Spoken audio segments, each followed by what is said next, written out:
The cold metal floor shook under Ethan Cross's boots. Red lights flashed along the walls, and the siren's scream echoed through the dark corridors of the abandoned space station. His breath came in short bursts inside his helmet. He had one mission: get in, find the missing crew member, and get out before the alien patrols found him. Somewhere deep inside the station, a human was trapped. Ethan's commander had warned him this place was dangerous. Strange experiments, strange technology. Things that even the galaxy's smartest scientists didn't understand. But Ethan didn't care. He wasn't going to leave anyone behind. He moved through the shadows, holding his rifle tight. His visor showed heat signatures, most of them small, rats or machines, but a few much bigger, moving fast. The air smelled of burnt metal and chemicals. Every few seconds, a distant clang echoed through the hall, like something heavy dragging along the floor. He reached a locked door and used his hacking tool. The panel sparked and the lock released with a hiss. Inside was a wide chamber filled with glowing glass containers. Each one held strange shapes, floating bodies of alien creatures, frozen in green liquid. But in the center of the room was something different. A single container glowed silver, pulsing like a heartbeat. Before Ethan could move, he heard footsteps, heavy, slow. He ducked behind a container and peeked. A tall figure stepped into the room, its skin pale blue, eyes glowing like molten gold. It was wearing a black coat, its long fingers holding a strange metal tablet. It walked straight toward the silver container. Ethan's pulse raced. He raised his rifle, aiming at the figure's head. This had to be the scientist who was experimenting on humans. He waited for the right second. The figure touched the container and began pressing something on its surface. Ethan took the shot, but the beam didn't hit the figure. It struck the container. The glass shattered, and a cloud of silver mist exploded into the air. The mist moved like it was alive, swirling and rushing straight toward him. Ethan tried to step back, but it was too fast. It entered through the gaps in his armor, through his skin, through his breath. He fell to one knee, gasping. Every sound grew sharper. Hum of the lights, the slow drip of liquid. Even the faint heartbeat of the alien in front of him. His vision widened, and every detail around him was suddenly crystal clear. His body felt stronger, faster, different. The alien scientist tilted her head, studying him. She stepped closer. And for the first time, Ethan saw her face, sharp features, strange markings like silver veins running across her skin. She smiled, a slow, cold smile. "So, it chooses you," she said, her voice smooth and almost human. Ethan raised his rifle again, but his arms trembled, not from weakness, but from some strange energy running through him. "What did you do to me?" he demanded. The scientist didn't answer. She walked right up to him, her golden eyes locked on his. "You humans, always so curious," she whispered. Then without warning, she pulled a small injector from her coat and pressed it into his neck. Pain shot through his body. His vision went white. He tried to push her away, but his muscles refused to listen. The world around him twisted and blurred. The last thing he saw was her face leaning close, her voice in his ear. "Now, you're mine." When Ethan woke, his helmet was gone. Bright white light burned his eyes. He tried to move, but his arms and legs were strapped to a cold metal table. Above him, machines with glowing needles moved slowly, scanning him. The room smelled of strange chemicals and something burnt. A shadow fell across his vision, her shadow. She was standing over him, wearing gloves that reached her elbows. "You shouldn't be alive," she said calmly. "That mist, it's an ancient nanovirus, older than your species." Ethan's jaw clenched. "I don't care what it is, let me go." The scientist smiled again. "Oh, I will. But not yet." She picked up a datapad and began pressing commands. One of the machines lowered toward his chest. "You fired the wrong shot, human," she continued. "That container was not your enemy, it was my prize. Now it lives inside you, and you will live only as long as I allow it." Ethan strained against the straps. He felt his muscles bulge in a way they never had before, the leather restraints creaked under the pressure, somewhere deep inside. He could feel the virus like a second heartbeat. And for the first time, a dark thought crossed his mind. What if she was right? The alien leaned close, her golden eyes unblinking. "From this moment," she said softly, "you are my experiment." Her words echoed in his head as the machine's needle touched his skin. He gritted his teeth, but his voice came out as a growl. "This isn't over." She just smiled. "Oh, human. It has only begun." And then the needle went in asterisk. Ethan opened his eyes slowly. A sharp white light stabbed into them, forcing him to squint. The air was cold, too cold, and it carried the smell of metal and strange chemicals. His head felt heavy, his body stiff, and when he tried to move, he realized he couldn't.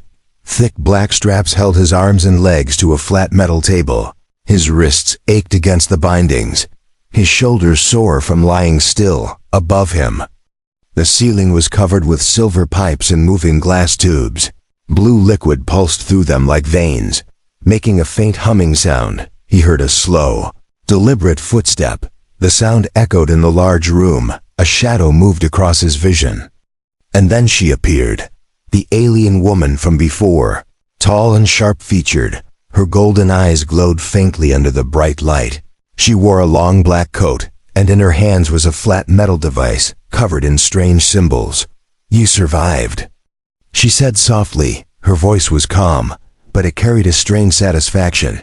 Ethan glared at her. "What did you do to me?" She didn't answer right away. Instead, she set the device on a nearby table and picked up a thin, clear tube, filled with a silver liquid. "That shock you fired," she began. "It released something that should have never touched human flesh."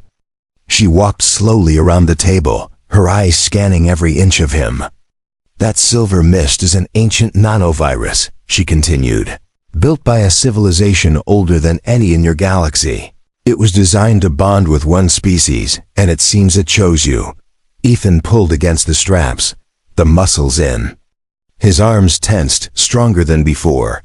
But even with his new strength, the bindings didn't give. "I don't want it," he said, his voice low and sharp. The alien woman gave a small smile. "Oh, you will.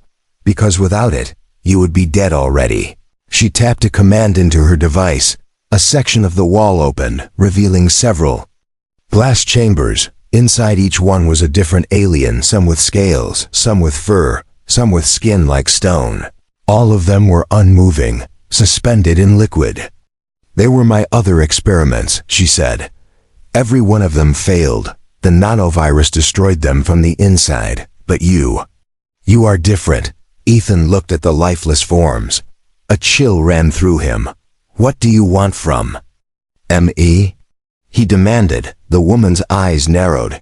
"You are the key to my work. With you, I can finish what my people began centuries ago."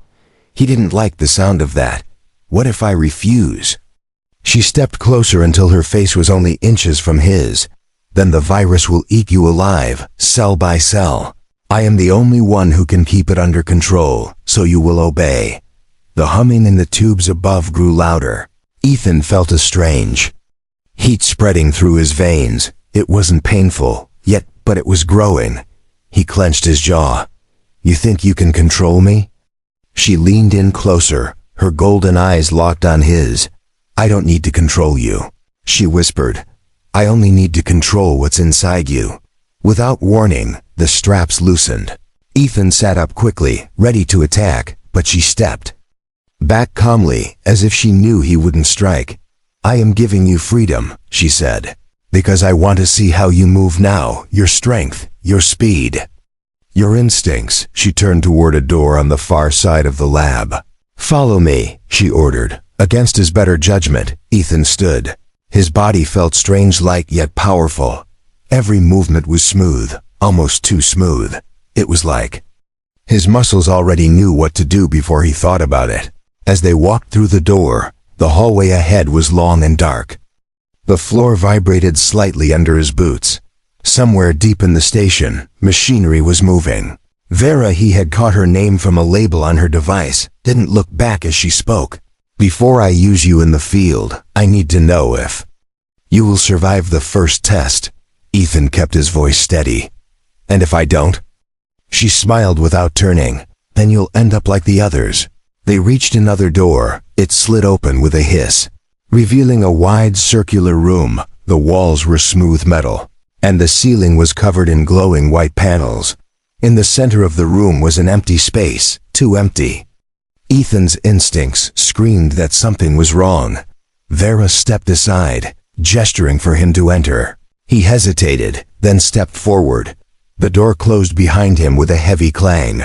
Suddenly, the lights above turned red. The floor shifted. Under his feet, and from hidden panels in the walls, machines began to emerge. Sleek, black drones with sharp spinning blades and glowing red eyes. Ethan's pulse quickened. The drones spread out, circling him. Vera's voice came from a speaker. In the wall. Let's see what the wrong shot really gave you. The circular room was silent for only a second. Then, a deep metallic hum filled the air. It came from the walls, from the floor, from somewhere inside the metal itself. Ethan's eyes darted from one shadow to another. The red glow from the ceiling bathed everything in the color of blood. The drones moved slowly at first, their small bodies hovering with a faint hiss of energy. They had sharp, needle-like arms and spinning saws at their sides. Their single red eyes pulsed in rhythm with the hum. There were 6 of them, no 7, circling him like vultures waiting to strike. Ethan's breathing quickened. His rifle was gone. Vera had taken it. All he had were his hands, his boots, and the strange new strength pulsing inside him.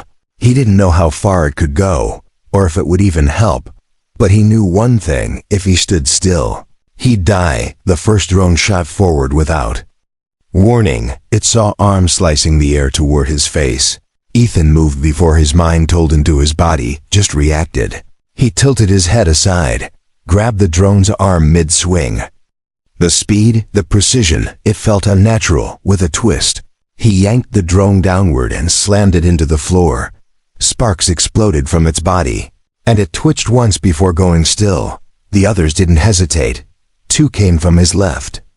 1 from above. Ethan ducked, spun, and his legs swept through the air. His boot connected with metal, sending one drone flying into the wall. The sound of impact was loud, but even louder was the pounding in his ears. His senses were razor-sharp. He could hear the whir of every blade, the shifting of every panel, the faint buzz of Vera's voice watching from above. Well, her voice came through a hidden speaker. You move like a predator. Ethan didn't answer. He was too busy fighting. A drone lunged for his back, but he turned before it was close. His hand shot out, grabbing its body. Without thinking, he crushed it. Metal bent in his grip like soft plastic. Silver liquid leaked from the machine's core and dripped onto his hand. For a moment, he froze. Was that the same color as the mist? The pause cost him. Another drone's blade sliced across his shoulder, cutting through his armor. Ethan hissed in pain, but the wound burned in a strange way, like the virus was reacting. His vision sharpened even more, his muscles tensed, and then the pain vanished, replaced by raw energy. He moved faster. Every step was a blur, every strike precise. He wasn't just defending himself now, he was hunting. The drones seemed slower, their movements predictable. Within seconds, only one remained. It hovered in front of him, its red eye flickering as if it was afraid. Ethan grabbed it with both hands and ripped it apart. The pieces fell to the floor with a heavy clatter. The hum in the room faded, and the red light softened back to white. He stood there, chest heaving, surrounded by the remains of his attackers. The wall in front of him slid open. Vera stepped inside, clapping her hands slowly. Her golden eyes scanned the wreckage. Perfect, she said softly. You adapt faster than I imagined. Ethan wiped the silver liquid from his hand. What was the point of this? He demanded. Vera stepped closer, her boots echoing on the metal floor. To see if the virus had bonded with you completely. Now I know it has. He frowned. And if it hadn't? Her smile widened, cold and unblinking. Then I would be cleaning your remains off the walls right now. Ethan's fists clenched. I'm not your pet experiment. She leaned close, her voice low. No, you're something better. You're my weapon. Before he could respond, a distant alarm blared somewhere in the station. Vera's expression changed, just for a second, into something sharp and tense. She tapped a command on her device. Change of plans. She said, tomorrow we hunt. Ethan's eyes narrowed. Hunt what? Vera looked over her shoulder as she walked toward the door. Not what human. Who? The door slid shut behind her, leaving Ethan alone in the wrecked chamber. The silver mist inside him pulsed like it understood her words. And for the first time, he wondered if the virus didn't just make him stronger. Maybe it wanted to be used. Asterisk. The station's corridors were silent now. Not the peaceful kind of silence, but the heavy, tense kind, like the air was waiting for something to happen. Ethan followed Vera through the dim halls, his boots echoing against the metal floor. She moved with the precision of someone who already knew every corner, every shadow. She didn't speak, and he didn't ask questions, not yet. After the test, his body still felt strange. The virus inside him hummed like a second pulse. Every step he took felt lighter, faster, every sound distant hums of machinery. Faint hisses of steam was crystal clear. It was both a gift and a curse, and he couldn't decide which one yet. They reached a large armored door. Vera tapped a code into the panel, and with a deep hiss, the door slid open. Beyond was something Ethan hadn't expected. A jungle. Not a real one, but a perfect simulation. Thick green leaves, glowing alien flowers, and twisting roots spread across the ground. The air was humid and smelled of wet soil. Bright lights high above mimicked an alien sun, and strange insect sounds filled the air. Ethan stepped inside cautiously. Why do I feel like this isn't a walk in the park? He muttered. Vera smirked. Because it isn't human. She handed him a small black device shaped like a pistol. This will track the target, she explained. You're going to find it and bring it to me alive. What is it? He asked. She didn't answer right away. Instead, she activated her own wrist console. The device in Ethan's hand lit up, showing a blinking red dot deep inside the jungle. You'll see, she said at last, but be careful your prey is faster than light. Before Ethan could respond, she pressed a button on the wall, and the door behind him locked shut. He was alone now, surrounded by the alien forest. The heat pressed against his skin. Somewhere in the distance, a sharp screech echoed high-pitched, almost metallic. Ethan began moving. The jungle floor was uneven, and every step crunched leaves and snapped twigs. He kept the tracker up, watching the blinking dot. It was moving slowly at first, then suddenly faster, weaving through the map. Like it knew he was coming. Minutes passed. The sounds of the jungle grew louder, the distant cries of strange birds, the rustle of unseen creatures in the undergrowth. The virus inside him reacted to the sounds, sharpening his focus. Every nerve in his body felt like it was waiting for an attack. He crouched low, moving through a patch of tall ferns. The tracker beeped faster. The target was close now, just a few meters ahead. Ethan slowed his breathing, stepped forward, a flash of movement to his left. He spun, raising the tracker weapon. But what he saw wasn't what he expected. It wasn't a beast or a drone. It was a person, a human. The man's face was dirty, his hair matted, his clothes torn. His eyes widened when he saw Ethan. Don't. The man started to say, but then his gaze shifted past Ethan. Ethan turned just in time to see something leap from the trees. The creature was like nothing he'd seen before. Sleek black skin, 4 legs with clawed feet, and a head that split into 3 snapping jaws. Its body flickered, phasing in and out of sight as it moved, like it was blinking through reality itself. Ethan fired the tracker weapon. A blue net of energy shot out, but the creature vanished before it touched it. It reappeared behind him, its claws swiping at his back. He rolled forward, feeling the air tear where he'd just been. The human stranger shouted, "You're not here to hunt. You're here to deliver it." Ethan froze for half a second. What are you talking about? But before the man could answer, the creature lunged again, and instinct took over. He grabbed a thick branch from the ground, spun, and smashed it into the creature's side. The wood shattered, but the blow knocked it back. It hissed, its jaws snapping open wider than should be possible. For a moment, Ethan saw its throat glow faintly silver. Just like the mist, the tracker beeped wildly in his hand. The creature was the target, but now he wasn't sure if he should capture it or kill it. The human stranger ran toward him. "Listen to me. That thing isn't your enemy, she is." He pointed toward the high wall of the simulation.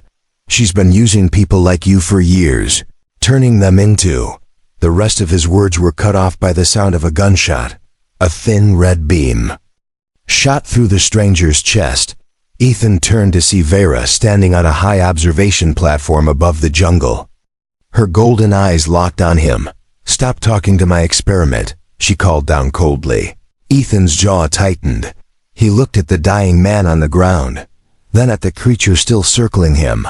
The tracker beeped faster and faster, and somewhere inside him, the virus pulsed like it was telling him to choose. The jungle simulation was no longer silent. It pulsed with danger. The dead man's body lay still on the ground. Smoke curling from the small hole burned into his chest. The black creature circled Ethan slowly, its triple jaws clicking together in a rhythm that almost felt like a countdown. From above, Vera stood on the platform, her golden eyes fixed on him. "Bring it to me, human," she ordered, her voice smooth but edged with steel. Ethan's grip tightened on the tracker weapon. His mind raced. Vera had just killed a man who looked human, maybe from his own crew, and the creature. It wasn't attacking now, it was watching him, like it was waiting to see what he would do. He spoke without looking up. "Why did you kill him?" Vera didn't hesitate. "Because he was lying to you. He would have convinced you to destroy what could save us all." "Us?" Ethan's voice was sharp. "I'm not part of your us," the creature hissed, its body shimmering as it flickered in and out of sight. Every time it reappeared, it was a little closer. The tracker in Ethan's hand beeped faster. The virus inside him pulsed harder, like it was reacting to the creature's presence. Vera's voice cut through the air. "That thing's blood is pure nano-essence. If I can merge it with you, you will be unstoppable." Her tone changed softer, almost coaxing. "You felt it already, haven't you? The speed, the strength, the clarity. Imagine that, multiplied 100 times. Ethan's mind flashed back to the test chamber, the drones falling one by one, his body moving faster than thought. It had felt good, too good. But the memory of the dead man's warning twisted in his chest. "You're not here to hunt it, you're here to deliver it." Those had been his last words. If that was true, then maybe Vera didn't want to merge the creature's power with his. Maybe she wanted to control it herself. The creature stopped moving. Its red eyes blinked once, then locked on his for a moment. Ethan thought he heard something, not in his ears, but in his mind, a voice, low and strange. "Don't give me to her." Ethan's breath caught. "You can talk?" he whispered. The voice came again. "Not talk, connect. The virus lets you hear me. She will kill me, and then you." Vera saw him hesitate. "Human," she said sharply, "this is not a request. Bring me the target, or I shut down the stabilizer keeping that virus inside you under control." A cold spike of fear shot through Ethan. If she was telling the truth, then without her, the virus would consume him. But if the creature was telling the truth, then obeying her would be walking into his own execution. He looked from the platform to the creature. 2 choices, 2 lies, and no time. The creature's body flickered again. This time, it was behind him, its claws resting lightly against his shoulder. It could have killed him in an instant, but it didn't. "Choose." Voice in his head urged, "Or I will choose for you." Vera's voice rose, sharp and commanding. "Now, Ethan." For a heartbeat, the world narrowed to 3 things.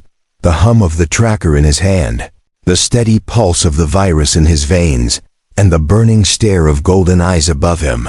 Ethan exhaled slowly, Then he moved fast, too fast for either of them to predict, but the audience wouldn't see what choice he made. The scene would cut in mid-motion. A flash of light, a roar from the creature, and Vera shouting his name asterisk. The simulation jungle was gone. The ground under Ethan's boots was now cold steel, the air dry and metallic. Somewhere between his choice and now, the world had shifted, or maybe Vera had pulled him out without him realizing. His head throbbed with a dull ache. The creature's voice was gone. The last thing he remembered was moving fast and then nothing but flashes of light and the sound of metal tearing. Now he stood in a long, dim tunnel lined with pipes dripping condensation. A faint orange glow came from ahead. Ethan followed it, his steps slow, cautious. The virus inside him felt different here, restless, like it could sense something familiar in the air. At the end of the tunnel was a half-open hatch. He slipped inside. The room beyond was small and cluttered, walls covered in mismatched panels and old tools. And in the middle of it, two people froze when they saw him. They were human, or at least they looked human. Dirty faces, worn clothes, the kind you'd expect from survivors. One was a woman with a scar running down her cheek, the other a tall man holding a battered pistol. The woman stepped forward. "You're Ethan Cross," she said quietly. He didn't answer. He didn't trust her yet. She nodded as if she expected the silence. "She's been looking for you for a long time." Ethan's eyes narrowed. "You mean Vera?" The man with the pistol laughed, but it wasn't a happy sound. "That's not her real name. That's just the one she uses when she's pretending to be a scientist." Ethan's grip tightened. "What do you mean, pretending?" The woman glanced at the man, then back at Ethan. "She's military. High-ranking. Runs a secret program for the Dominion fleet. She captures rare life forms, like the one you saw, and uses them to make weapons. The virus in you? That was never an accident. She baited you into releasing it." The words hit like a punch. Ethan wanted to deny it, but it made too much sense. The wrong shot hadn't been wrong at all. It had been staged. And maybe the creature wasn't dangerous. Maybe it was just valuable. The man lowered his pistol. "Slightly. We've been trying to free her test subjects for years. But you're the first one who survived the virus without losing your mind. If you work with us, we can—" A metallic clang cut him off. Ethan turned just in time to see the door slam shut.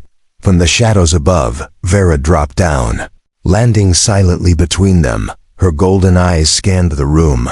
"I warned you not to speak to rebels," she said calmly. The woman reached for her weapon, but Vera moved faster, too fast. In one motion, she disarmed her and pinned her against the wall. "Ethan," Vera said without looking at him, "these people will tell you anything to make you distrust me, but they didn't tell you the truth about the creature, did they?" Ethan's voice was low. "What truth?" Vera finally looked at him. "That thing isn't an innocent animal, it's a carrier. The virus inside you came from its blood. If it gets out, the entire station and everyone on it will be infected in hours." The man with the pistol shook his head violently. "She's lying. The virus only bonds to certain DNA. It's a tool, not a plague. The Dominion wants to weaponize it, not contain it." Ethan's pulse pounded in his ears. Two stories, two enemies. He didn't know which was worse, the thought of the virus spreading, or the thought of being used to kill with it. Vera's voice softened. "I can cure you, Ethan, but only if you help me destroy the creature." The woman's voice cut in sharply. "If you destroy it, she'll kill us all. She needs you alive only until the job is done. After that, you're just another failed experiment." The room felt smaller now, the air heavy with tension. Ethan's eyes moved between them. Vera's calm, unshaken stare, the rebel's desperate urgency, and in the back of his mind, like a faint whisper carried on static, he thought he heard it again, the creature's voice. "Don't trust either side." The lights flickered once. Somewhere in the distance, an alarm began to wail. And in that moment, Ethan realized something. Whoever was lying, the truth wasn't going to wait for him to figure it out. The alarm screamed through the station, a deep, pulsing tone that made the walls shake.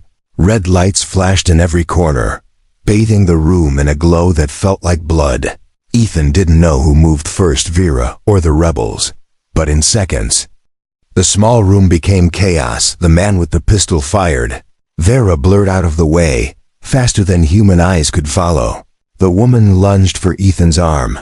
"We have to go now," she shouted. Before he could react, the far wall exploded. Shards of metal spun through the air, and through the smoke stepped the creature. Its black skin shimmered, its triple jaws dripping silver liquid, its red eyes locked on Ethan, and the voice in his head came back, clear and sharp. "The time is now." The rebels stumbled back. Vera didn't. She stood perfectly still, her golden eyes unblinking. "Kill it, Ethan," she ordered. Her voice was steady, but there was something else in it, something almost desperate. The creature moved forward, slow and deliberate. The virus inside Ethan surged like a storm. Every heartbeat was a drumbeat in his ears. His vision sharpened until he could see the smallest crack in the wall, the faint heat of every living thing around him, and deep inside, the virus wanted the creature. It needed the creature. "If we merge," the voice whispered in his head, "you will be more than human. But choose now. If she kills me, you lose everything." Vera took a step closer. "You merge with that thing, and it will consume you. I'm the only one keeping you alive. Don't make the wrong choice." The rebels weren't silent now. They were shouting over each other. "She's lying. It's a weapon. She's going to use you." Ethan's hands trembled, not from fear, but from the raw energy burning inside him. The tracker weapon was still in his grip, its hum matching the pounding of his pulse. He could feel the virus moving under his skin, pushing, urging, demanding. The creature's jaws opened, not in threat, but in invitation. Its eyes burned brighter. "We end this together," it promised, "or we end apart." The walls shuddered as another explosion ripped through the station. The lights flickered, the alarm wailed louder, somewhere above. The sound of metal tearing echoed like the station itself was screaming. Vera raised her own weapon, aiming at the creature's head. "Last chance, human," she said coldly. Ethan's breath came slow, steady in his mind. Two futures formed, one where he obeyed and one where he didn't. Neither promised survival. The virus pulsed one last time hard, like a final heartbeat before something irreversible, and Ethan moved. But the scene didn't show what choice he made. Just a blur of motion, a flash of silver, the sound of something roaring in triumph or agony. The camera of the moment pulled back, Vera shouting, the rebels scattering, alarms blaring, the station breaking apart around them in the chaos. Ethan's voice came as a calm whisper. "The wrong shot didn't just change me. It changed everything."